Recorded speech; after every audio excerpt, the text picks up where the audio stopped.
We're wearing a lot of hats today, aren't we?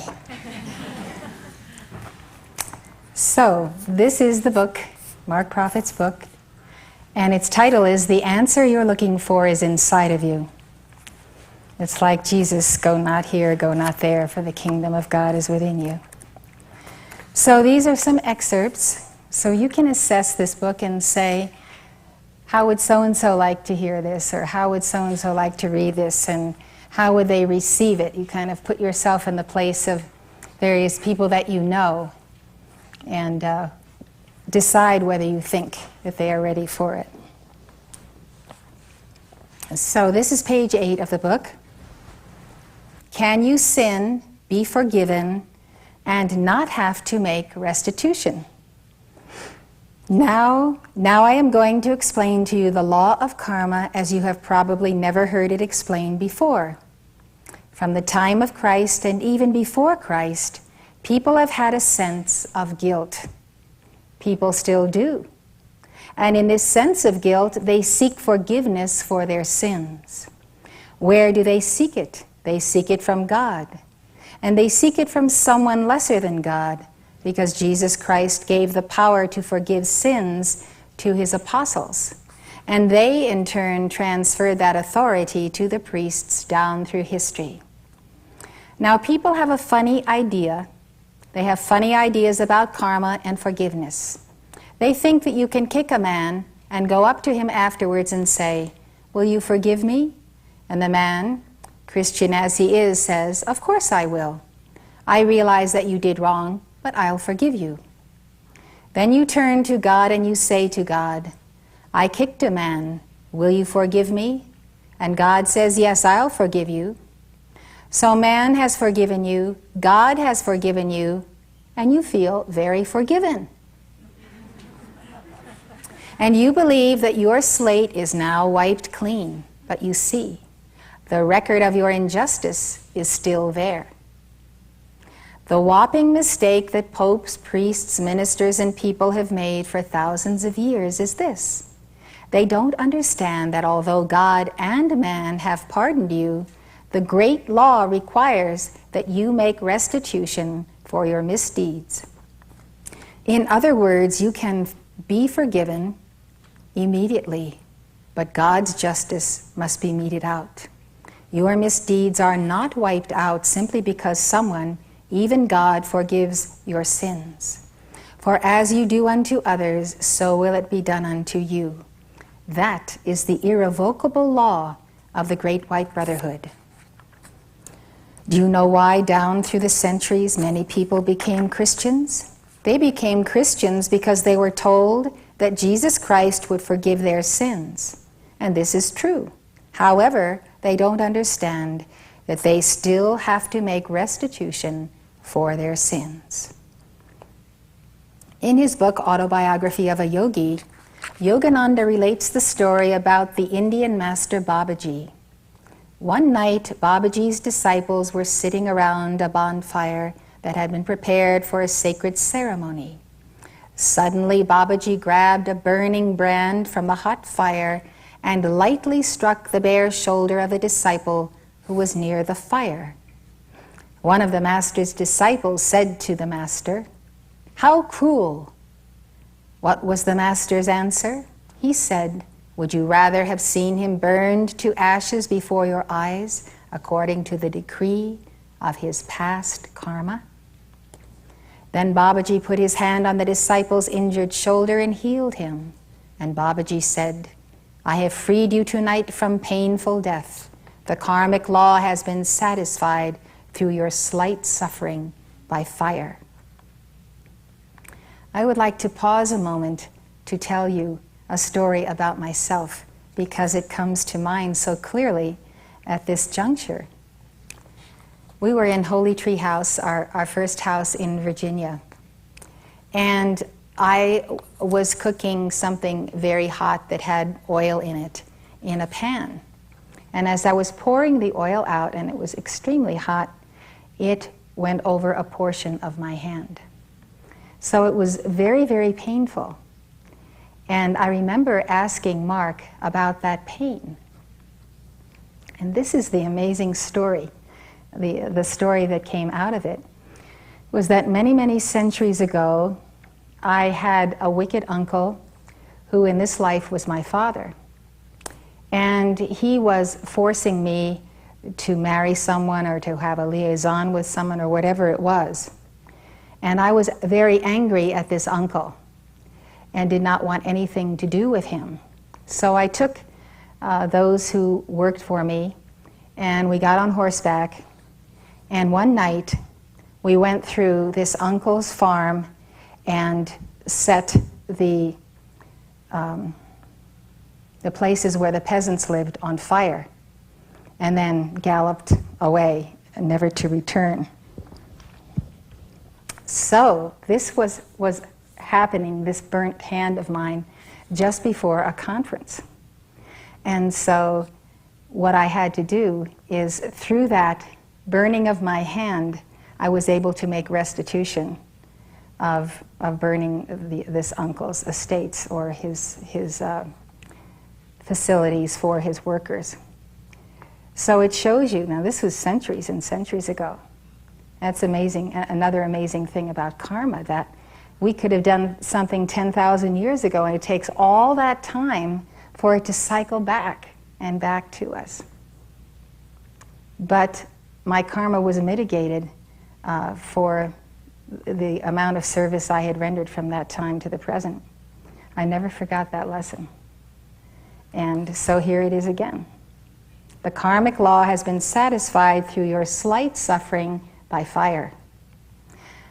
The burning the master inflicted upon the man was less suffering than otherwise would have come to him as a result of his karma.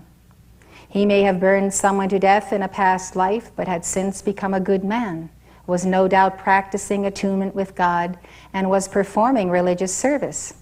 He was trying to find God, trying to make contact. Since he was a friend of God, his sins were not imputed unto him with the same degree of intensity as they would have been if he had not been a friend of God. People have the idea that they can do whatever they want to do with impunity. They say, "My life is my own. I'll do what I please because I believe in the doctrine of the vicarious atonement, that Jesus died for my sins." Well, I believe that Jesus can forgive sins. I believe, for example, that Jesus Christ forgave one of the two thieves who were hanging on crosses to the right and the left of him. One of the thieves said to Jesus, "Are you not the Christ? Save yourself and us." The thief mocked him. But the other thief said, "Do you not fear God, since you are under the same sentence of condemnation? And we indeed have been condemned justly, for we are receiving the due reward of our deeds. But this man has done nothing wrong." And he said to Jesus, "Lord, remember me when you come into your kingdom." Jesus replied, "Verily I say unto you, today you will be with me in paradise." I believe these words to be true, but I also believe that from behind the veil of paradise, the thief was required to reach out in consciousness to right every wrong that he had done, just as every one of us must do. People place great hope in their salvation through Christ's forgiveness of their sins. They say, "Oh, the Lord forgave me for every sin I ever committed." And the next day they go out and do the same thing or worse. Isn't that something? They ask for forgiveness and then they turn around and do or say the same things that they were just forgiven for. I do not say that God cannot forgive sins, but people must remember that even if God forgives them, they still need to make amends for their sins. As the saying goes, there are no atheists in the foxholes. When men face death, they begin to recognize that there is a power greater than themselves. It makes no difference to me whether or not you are able to accept the law I have revealed to you, because your own conscience will tell you that you must make restitution for your sins. If you can accept this law and believe that it works impartially for you and for everyone, you will be able to take more responsibility for your life. Some people never learn to take responsibility for their lives. I was in a restaurant the other day and I overheard a woman say, "You know, everything I do is illegal or fattening or immoral." That's the way she saw herself, and that's what she did. And that's the way people think. They think they can do anything and get away with it. We must begin to realize that all of our acts, all of our thoughts, everything we do is recorded in the computer that God Himself put inside of us. That computer registers our every thought and feeling, both in our mind and in the mind of God. Christ consciousness is not developed through outer things. The Apostle Paul revealed a formula that is truly wonderful. He said that we must put off the old man of the flesh and put on the new man of the Spirit. Some spiritual seekers take this to mean that all of our mundaneness and humanness must be put away. When, in their own opinion, they have put off the old man, they begin to criticize their brothers and sisters on the spiritual path. We must be extremely careful that in our desire to develop the Christ consciousness, we do not criticize, condemn, or judge others. For criticism repels Christ consciousness, and when we criticize, we incur karma that we must one day tediously undo. People have a tendency to fool themselves. They think they have received Christ consciousness simply because they have put away some of the things of this world. Maybe they don't smoke much anymore and they don't have quite as many highballs, or maybe they don't smoke or drink at all, and they've given up this and they've given up that. They seem to feel that Christ consciousness is developed by giving up certain things the world does, and that when one gives up these things, Christ consciousness should automatically rush in. Here is an enigma. I am referring to George Gurdjieff, who wrote Beelzebub's Tales to his grandson and other writings, and founded an institute in Paris.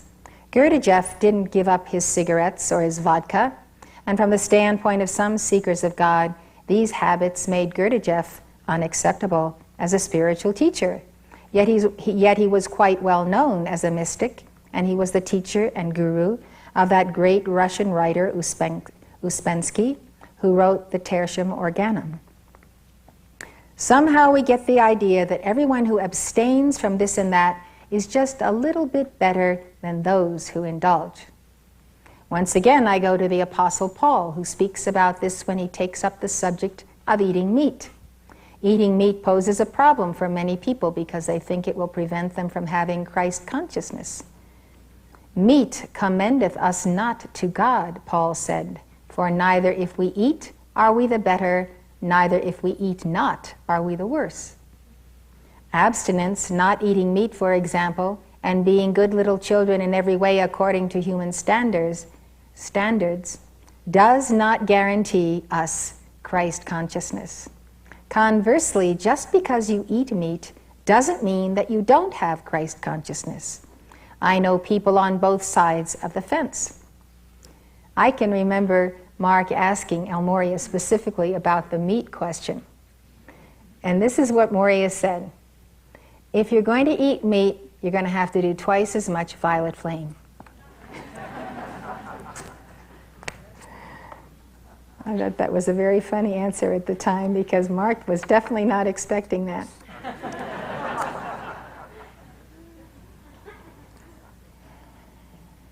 Christ consciousness is not guaranteed to you by what you don't do. It's more by what you do than by what you don't do. That's why George Gurdjieff, in spite of his drinking vodka and smoking cigarettes, was able to develop a certain state of consciousness that was above the ordinary. All the same, I happen to believe that he would have been better off without the vodka and the cigarettes. It doesn't pay to judge people superficially. It doesn't pay to judge people at all. For Christ consciousness is not developed through outer things, whether by indulging in them or by abstaining from them. And the absence or presence of certain idiosyncrasies does not determine whether we are capable of rising to the level of Christ consciousness. As Paul asked, "O foolish Galatians, who hath bewitched you? Having begun in the Spirit, Are ye now made perfect by the flesh?